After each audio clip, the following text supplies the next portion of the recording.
এখন যেভাবে চাঁদা তুলতেছি, যেভাবে গুম করতেছি, যেভাবে খুন করতেছি, ইসলাম কায়েম হয়ে গেলে তো এটা পারবো না। এখন যদি আমি এই ইসলাম যদি কায়েম করতে চাই, তাহলে আমার উপর অনেক বাধা আসবে। এই যে কিছুদিন আগে একজন নেতা ভাষণ দিল, আলেমরা এত লাফাচ্ছে কেন, চিল্লাচিল্লি করতেছে কেন, কোটি কোটি টাকা কেন নষ্ট করতেছে, তারা কি কখনো ক্ষমতায় যাইতে পারবে? সে বলতেছে আমার দলকে একদিন যদি ডাক দেয় পুরো বাংলাদেশ এক করে ফেলবো, বলছে না?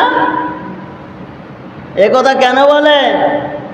বলার দরকার যে সেও জানে যে আমার মতো চেঙ্কু মাস্তান 16 বছর খানা ছিল না, এখন দাঁড়াইছি, যদি এভাবে কথা না বলি উপর মহল থেকে আমার চাকরি, এখান থেকে এই পদটা আমার থাকবে না, সেও জানে।